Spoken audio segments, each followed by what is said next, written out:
Rouge the Bat, everyone's favorite double-cross spy thief that's...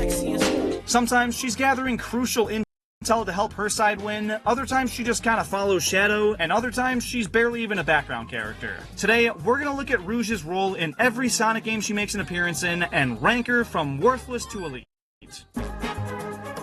Her debut was in Sonic Adventure 2, and it's debatably her most prominent role to date. Every main character in the game needed a gameplay equivalent for the other side of the story. Sonic got his new anti-hero Shadow, they put Tails in a mech to be Eggman's, and Rouge was created to rival Knuckles. We don't know much about her at the start of this game, but she apparently loves big shiny things and tries to take the Master Emerald from Knuckles. The two bicker over it for a bit, and Eggman swoops in and just fucking yoinks it on him. So Knuckles does the only logical thing and smashes it into a bunch of pieces he now has to go look for. Rouge obviously goes hunting for him too. So cue some mid-treasure hunting levels, her infiltrating Eggman's base, and revealing to the player that she works for a third party. The government? I don't know, I guess they contracted her to learn more about the ultimate life form in exchange for more shiny stuff. She makes it up to the space colony and strikes up a deal with Eggman and Shadow that allows her to borrow a radar to find the Master Emerald pieces in exchange for helping them get all the Chaos Emeralds. The three go to Prison Island, Rouge collects a few Chaos Emeralds, then gets stuck in a storage vault after it gets sealed and the island's already set to explode. Luckily though, Shadow goes back and rescues her with Chaos Control at the very last second. Getting herself into that situation and needing the help of another character to prevent death is a pretty bad look, and it's not even the only time this happens. Later on, when her and Knuckles flirt some more in space, she falls to her impending doom in a pit of lava, and Knuckles catches her just in time for the save. Seeing her actually get herself killed twice really paints her in a bad light, but she does make a little comeback in the endgame. After Shadow exposes her identity as a government spy, he thwarts her plan of stealing all the Chaos Emeralds from the cannon and allows Eggman to fully power up the Eclipse Cannon. This, of course, doesn't go as planned for him. It sends the space colony on a collision course with Earth, and Shadow's super happy about it, but Eggman had no idea. So everybody minus Shadow puts their heads together to figure out a way to save the day, and of all the literal geniuses in the room, Rouge is the one that figures out what to do. They gotta use the Master Emerald's power to offset that of all the Chaos Emeralds. So they beat a quick level, get to the cannon's core, and then the Bio Lizard takes over the arc and makes Sonic and Shadow go super to stop it. In a dire situation, she comes in clutch with a clever plan, and is overall a really impactful character throughout the story. Being able to play as her just like the rest of the main cast is huge, but the two near-death experiences keep her from being elite. Still really freaking capable though.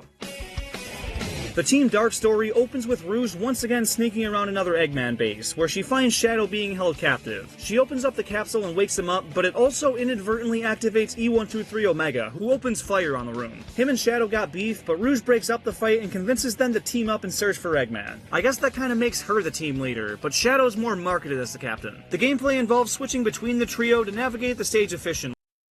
Shadow's the speedster, E123's the powerhouse, and Rouge is the flight archetype, which is kind of the best one in my opinion. They all move pretty quickly and can attack enemies, but only she can fly. At the end of the Dark story, she finds Eggman's treasure she was looking for, a room full of Shadow clones. So, no jewels? For the final boss though, she joins the rest of the cast to fend off against Metal Madness, and is a pretty equal contributor. It's not a crazy role for her, but she does rescue Shadow and form the team. Also, she doesn't get herself killed this time, so I'm comfortable putting her up in Elite. Rouge is a pretty prominent character in Sonic Battle, about as much as she could be. She's a playable character that's considered a mid to high tier fighter, and she's also got her very own story mode. In it, she's not doing much. She wants to train a Merle to be the ultimate jewel thief, so she teaches him a little bit through battle, they rob a jewelry store together, and she gets fed up with all the attention he's getting and removes herself from the situation. Oh, she also calls Sonic Daddy for some reason? Aight. Fast forward to Shadow's story, where she plays a much more impactful role. At first, the two of them fight a security robot, and Shadow gets incapacitated, so she drags him all the way back to her casino that she now owns? I don't know. But more plot unfolds, and they realize that Merle is gonna inevitably become a weapon that wipes out the planet, and it's once again Rouge who figures out how to stop the world-ending threat, so she walks Shadow through how he needs to do it. Without her, it's very likely a Merle would have gone rogue, and that with being a fully playable character in the game with her own story mode on top of it all, we've got another very easy Elite on our hands. In Shadow the Hedgehog, Rouge appears as an ally in 3 levels, and she's helping Gun and the good guys. Now, this game is really confusing with all the different endings and whatnot, so her actual content distribution on things is a little bit gray, but the last story is the definitive ending, and she's right there with everybody as Shadow confronts Black Doom. Problem is, Doom releases some kind of gas that paralyzes everyone but Shadow, so she has to just sit there and watch Shadow kick ass. He's the only character that's anything above average, and she really has no say in the fate of the world, but she still does all she can to fight off against Black Doom, and that's enough to keep her out of Worthless. Damn. Barely does anything. Sonic Riders is a super underrated racing game. It's got a really fun concept, unique mechanics, and carries over Sonic's main series level design philosophy of different routes for different character archetypes, and I freaking love it. But Rouge, she's an unlockable character with her own special board, and that's basically it. No role in the story, not that there's much of one in this game, but still, in a game like this, being included as a playable character warrants at least a mid-tier. And same thing for Sonic Riders Zero Gravity. Sonic 06 features 3 perspectives of the story, and Shadows heavily involves Rouge. It opens with the two of them getting their hands on the Scepter of Darkness, but after Eggman confronts him and tries to steal it back, he whacks her mid-air and causes her to drop it, and Shadow, being the beacon of chivalry he is, catches her and lets the scepter hit the ground. This scares the shit out of Eggman, and for good reason, because it frees Mephiles the Dark, a purely evil and all-powerful character that effortlessly sends Rouge and Shadow to a decimated future they seemingly can't return from. There, they find Sonic and Co. met the same fate and team up to get back to the present. Rouge, being an expert treasure hunter, finds a Chaos Emerald well before even Emerald Boy can, and they all escape to the present, but Shadow stays back to fight Mephiles, so Rouge sends help to the future by giving her Chaos Emerald to E123 Omega to hold on to until Shadow needs it. Shadow was kinda cooked in this fight with Mephiles, so Rouge basically saved him. And in the last story, where, spoilers, Sonic's dead, everyone splits up to find a Chaos Emerald to try and save him, and of course, Rouge's abilities lend themselves quite well to that. She's also a playable character throughout Shadow's story, and while she only has one level that's all her, she's a secondary character in a few of Shadow's, so that definitely helps her case. While she is the one responsible for releasing Mephiles, he probably would have gotten out at some point anyway, and saving Shadow, who went on to be necessary to beating Solaris in the end, played a crucial role. I think Pretty Capable is a very respectable spot to place her. Sonic Rivals puts Rouge into a pretty minor role. She apparently gets trapped in a playing card after learning one of Eggman's secrets, and is basically a damsel in distress for the first time. And to make it worse, she's not even a playable character in this racing game, so it's an undeniable worthless. She plays a much bigger role in the second Sonic Rivals, where she has her own story mode and travels alongside Knuckles. They work together to find the Master Emerald and all the Chaos Emeralds, and they kinda succeed. She steals Eggman's Emerald Detector and ends up finding 6 Chaos Emeralds, which triggers this portal to another dimension to open up, and Knuckles drags her in with him. The portal ends up splitting them up, and once Rouge finds Knuckles, he's being controlled by a big fire monster called the Ifrit. So she has to fight this world-ender lava bird and the great warrior Knuckles all by herself, and she absolutely crushes it. That's more than we've ever really seen from her, so it's gotta go elite! Also, after saving Knuckles, they find out the Master Emerald was inside that detector they had the entire time, and she distracts Knuckles with Riz to steal it from right under his nose. Double elite.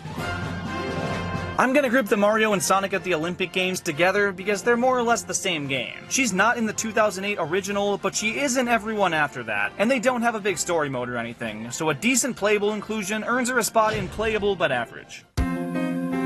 Yes, I'm finally including an RPG game. Look at me. Rouge is the 4th person to join Sonic's team, and was apparently sent to do so by the Gun Commander in the hopes of gathering some Nocturnus technology. You can choose to help her, or not, it doesn't really matter, and in-game, she can fly in the overworld as well as sneak up on enemies, and in battle, she's got a low attack power and armor, but attacks twice per round and can fittingly steal items from enemies. That sounds like a good trade-off to me, but every tier list I've seen has her placed at the absolute bottom of the totem pole. So I don't want to put her very high, I'll go barely does anything. I'm giving this Sonic Riders game its own entry because she's actually involved in the story, but it honestly doesn't change much. She enters the World Grand Prix in the hopes of winning the large cash prize, but at the end, the winner is undetermined and kinda overshadowed by the earth-shattering revelation that King Doc was Dr. Eggman in disguise this whole time. Who could have seen that coming? Slightly less obvious, though, was that the robot on Team Dark was actually Metal Sonic in disguise, and regular Sonic challenges him to a race and defeats him no problem. After that, Eggman's long gone, and they come to terms with the fact that there was never any treasure or prize in the first place. Well, Rouge claims to have seen it coming, but still actively participated all along, so that makes me think otherwise. Still, she's playable and just as useful as everybody else, so another average tier. She's not in the home console version of Sonic Colors, but in the DS version, which is an entirely different game, she appears during an extra mission in Starlight Carnival, where she tricked Knuckles into meeting her there for no good reason. She doesn't get the Master Emerald or anything, but she did forge a letter from Eggman to bait Knuckles into showing up, so she's basically just a troll. Makes Knuckles look stupid, but for her, it's still a worthless. She plays a very minor role in Sonic Generations. She's at Sonic's birthday party chopping it up with Knuckles, but the Time Eater shows up, traps her in the void, and the Sonics have to go save her. Once restored, she participates in some missions where she can help a little bit, but those aren't mandatory to progression, so they won't help her escape another worthless.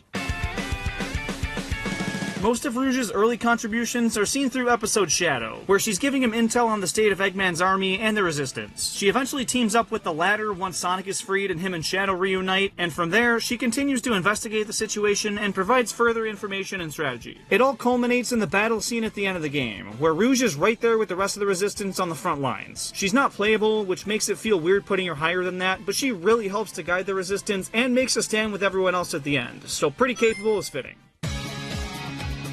This racing game has a pretty solid story mode, and it doesn't feature Eggman hosting the Grand Prix. Instead, it's Dadan Pa, who's not working with Eggman. Rumors went around that he was, but those were started by, you guessed it, Rouge, who was snooping around and got the wrong idea. Later on, though, she finds out he's the president of an automotive corporation and was just using the Grand Prix to improve his, quote, ultimate energy engine. It's even more apparent they're not working together when Eggman kidnaps him to use said engine to power the Death Egg. The heroes, race the Death Egg, and when it loses, it goes haywire and self-destructs. They all escape with the Dadan Pa and get new cars to keep on racing. So she spreads misinformation, eventually clears it up, and is otherwise just another playable character. I know where this one's going.